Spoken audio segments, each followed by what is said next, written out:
Hi guys, स्वागत है आप लोगों का हमारे YouTube channel YouTube family India.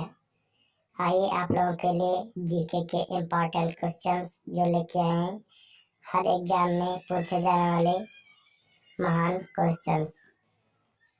Gandhi ji के विचार एवं योगदान एवं क्रांतिकारी कार्यों से संबंधित टॉपिक्स वाइज। 1915 में एंट्री हुई थी महात्मा गांधी की।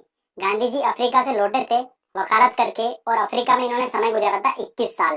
ध्यान रखिएगा, महात्मा गांधी भारत लौटते ही भारतीयों से प्रथम विश्व युद्ध में हिस्सा लेने के लिए कहा था, जिस कारण से महात्मा गांधी को भर्ती करने वाला सार्जेंट कहा गया।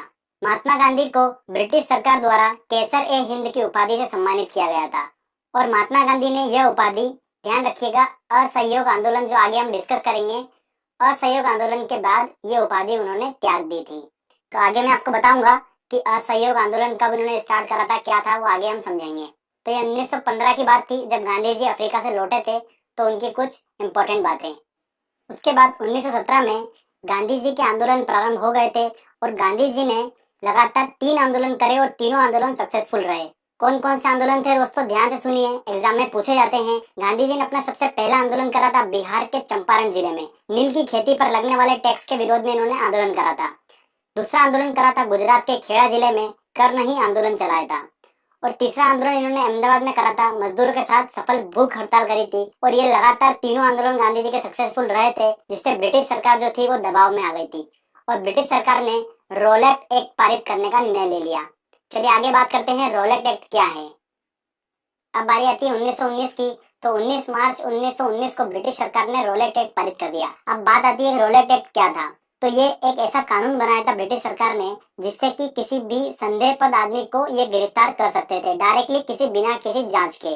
तो इसका भारतीय लोगों ने काफी विरोध करा, और अलीपुर बम कांड में सैफुद्दीन किस्लू को ब्रिटिश सरकार ने गिरफ्तार कर लिया, और इसकी गिरफ्तारी पर पूरे भारत देश में व्यापक पैमाने पर विरोध किया गया। इस विरोध को जताने के लिए 13 अप्रैल 1919 को अमृतसर में जलियांवाला बाग नामक पर एक विशाल जनसभा का आयोजन हुआ, और इस जनसभा में जनरल डायर ने क्या करा, गोलियों की अंधाधुंध बारिश कर दी, जिससे लगभग 400 भारतीय मारे गए थे। इस घटना को मॉडर्न हिस्ट्री में जलियांवाला बाग हत्याकांड के नाम से जाना गया।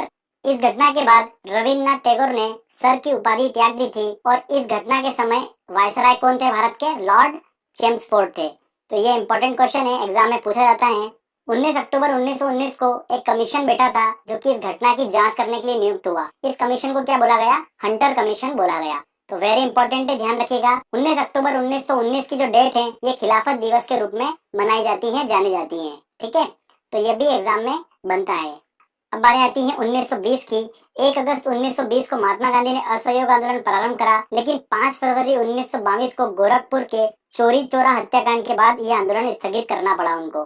क्यों करना पड़ा था, क्योंकि यहाँ पर एक पुलिस स्टेशन पे किसानों ने आग लगा दी थी, और कई लोग उसमें मारे गए थे, और गांधी जी बिल्कुल हिंसा के खिलाफ थे, इसलिए उन्होंने ये आंदोलन वापस ले लिया, और भारत में अंग्रेजों की नींव एक बार फिर से स्थापित हो गई थी। ये जितने पॉइंट आपको बता रहा हूँ, ये सारे इंपॉर्टेंट पॉइंट है। जो जो एग्जाम में क्वेश्चन बनेंगे वही आपको इंपॉर्टेंट पॉइंट बता रहा हूँ मैं। एक्स्ट्रा मैंने सारी चीजें डिलीट कर दी है, मेन आपको बिल्कुल मैं सार दे रहा हूँ।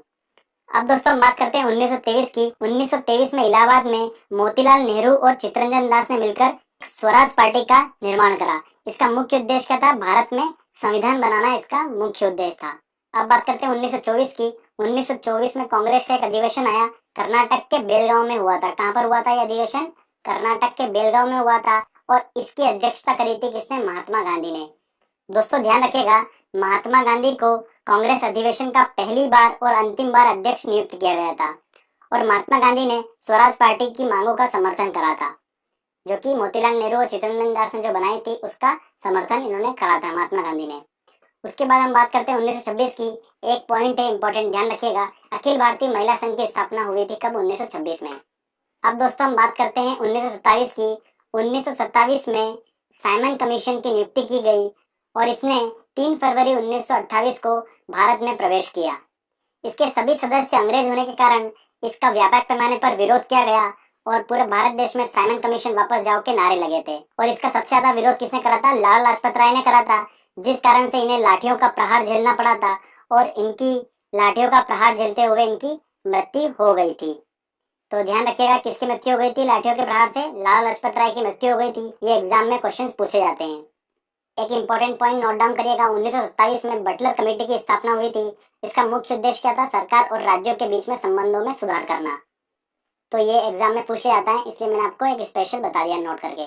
अब बात करते हैं 1928 की। 1928 में साइमन कमीशन वापस जाओ के नारे लग रहे थे। तब ब्रिटिश सरकार ने भारतीयों को संविधान बनाने की चुनौती दे दी, और चुनौती दी तो भारतीयों ने एक्सेप्ट करी। और ध्यान रखिएगा, भारतीयों ने एक समिति बनाई और कुछ सम्मेलन भी उन्होंने आयोजित करे। इस सम्मेलन की अध्यक्षता किसने करी थी? मोतीलाल नेहरू ने करी थी। और उन्होंने एक 7 सदस्यीय टीम बनाई थी और उन्होंने संविधान के सिद्धांतों का निर्धारण करा था, और फिर एक अपनी रिपोर्ट बनाई थी और प्रस्तुत करी थी, जिसे क्या बोला गया? नेहरू रिपोर्ट बोला गया था। तो ये नेहरू रिपोर्ट के बारे में क्वेश्चन पूछा जाता है। इसकी अध्यक्षता किसने करी थी? मोतीलाल नेहरू ने करी थी और अंसारी जी ने करी थी। तो ये आपको ध्यान रखना है, वेरी इंपॉर्टेंट पॉइंट है। अब बात करते हैं दोस्तों 1929 की। 1929 में कांग्रेस का अधिवेशन आयोजित हुआ। कहां पर? लाहौर में। और इसकी अध्यक्षता कौन कर रहे थे? जवाहरलाल नेहरू कर रहे थे। और इसी अधिवेशन में पूर्ण स्वराज का संकल्प लिया गया था। ध्यान रखिएगा, पूर्ण स्वराज का संकल्प इसी अधिवेशन में लिया गया था। 1929 का अधिवेशन हुआ था। कहां पर हुआ था? लाहौर में हुआ था। ठीक है दोस्तों, इस अधिवेशन में दो मुख्य बातें निकल कर आई। एक, संविधान बनाने के लिए गोलमेज सम्मेलन के बारे में चर्चा की गई, और दूसरा क्या था? सविनय अवज्ञा आंदोलन प्रारंभ करने का निर्णय लिया गया था। बात करते हैं दोस्तों 1930 की। तो जो दोनों पॉइंट आपको बताए मैंने, गोलमेज सम्मेलन और सविनय अवज्ञा आंदोलन, ये दोनों हम डिस्कस करेंगे एक एक करके। तो प्रथम गोलमेज सम्मेलन आयोजित हुआ था 1930 को, और द्वितीय गोलमेज सम्मेलन आयोजित हुआ था 1931, और तृतीय गोलमेज सम्मेलन आयोजित हुआ था 1932 में। इन तीनों गोलमेज सम्मेलनों में भारत का संविधान 40% पूरा हो गया था। मतलब भारतीय संविधान जो था वो 40% बन के कंप्लीट हो चुका था इन गोलमेज सम्मेलनों में। दोस्तों ध्यान रखिएगा, तीनों गोलमेज सम्मेलनों में हिस्सा लेने वाला व्यक्ति कौन था? भीमराव अंबेडकर थे। इन्होंने तीनों गोलमेज सम्मेलनों में हिस्सा लिया था। उसके बाद बताता हूँ आपको मैं सविनय अवज्ञा आंदोलन के बारे में। कांग्रेस ने सविनय अवज्ञा आंदोलन प्रारंभ करने की रिस्पॉन्सिबिलिटी किसको दी थी? महात्मा गांधी को दी थी। और महात्मा गांधी ने सविनय अवज्ञा आंदोलन प्रारंभ करने से पहले वायसराय इरविन को एक मांग पत्र भेजा था, जो कि वायसराय इरविन ने उस मांग पत्र को खारिज कर दिया था। इसके फलस्वरूप साबरमती आश्रम से महात्मा गांधी ने 78 अनुयायियों के साथ दांडी मार्च किया था, और 6 अप्रैल 1930 को दांडी में नमक कानून तोड़ा था। इसके बाद ही दोस्तों क्या हुआ था? सविनय अवज्ञा आंदोलन प्रारंभ हो गया था। फाइनली फिर 1931 में गांधी इरविन समझौता हुआ, और इसके समझौते के साथ ही सविनय अवज्ञा आंदोलन जो था वो बंद हो गया था। और इसके बाद ही महात्मा गांधी ने द्वितीय गोलमेज सम्मेलन में हिस्सा लिया था। तो महात्मा गांधी ने सिर्फ एक गोलमेज सम्मेलन में हिस्सा लिया था, वो कौन सा था? द्वितीय गोलमेज सम्मेलन। ओके फ्रेंड्स, तो ये 1930, 1931 और 1932 की घटनाएं थी जो मैंने आपको बताई। उसके बाद हम बात करते हैं इंपॉर्टेंट 1935 की। 1935 में भारत सरकार सुधार अधिनियम पारित किया गया, जिसके फलस्वरूप भारत में सांसदों की सीटों का निर्धारण किया गया। निर्धारित सीटों से मुस्लिम वर्ग सहमत नहीं था, इसलिए 1940 में मोहम्मद अली जिन्ना ने अलग पाकिस्तान बनाने की मांग कर दी। ठीक है भैया, तो अलग पाकिस्तान बनाने की मांग कर दी थी। फिर इस मांग को दबाने के लिए 1942 में क्या आया? क्रिप्स मिशन आया। और क्रिप्स मिशन में ध्यान रखिए, भारत का संविधान जो था वो 60% बनकर तैयार हो गया था।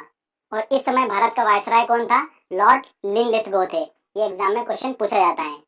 1942 में दोस्तों एक घटना और हुई थी, भारत छोड़ो आंदोलन। भारत छोड़ो आंदोलन किसके नेतृत्व में हुआ था? महात्मा गांधी के नेतृत्व में हुआ था। और 8 अगस्त 1942 को भारत छोड़ो आंदोलन प्रस्ताव पारित हुआ था। और 9 अगस्त 1942 को ये सबसे पहले प्रारंभ हुआ। कहां से? बंबई और कोलकाता से प्रारंभ हुआ। और इसके प्रारंभ होते ही महात्मा गांधी और अन्य क्रांतिकारियों को गिरफ्तार कर लिया गया।